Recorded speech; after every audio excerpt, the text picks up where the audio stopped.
Ever wondered if objects could hold spirits? Meet the ghostly typewriter, an antique that types by itself.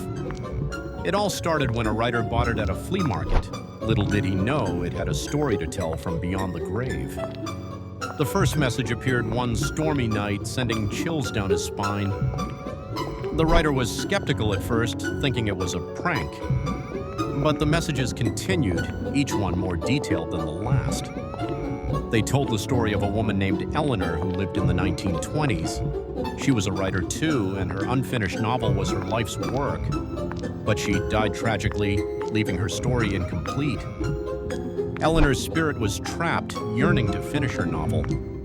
The typewriter became her voice, guiding the modern writer to complete her work.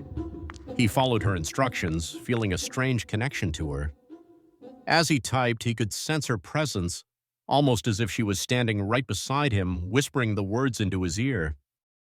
Finally, the novel was complete. The last page typed itself with a heartfelt message from Eleanor. "Thank you." The writer felt a sense of peace, knowing he had helped a lost soul find closure. The typewriter fell silent, its ghostly task fulfilled. But the story of the ghostly typewriter lives on, a testament to the power of unfinished business.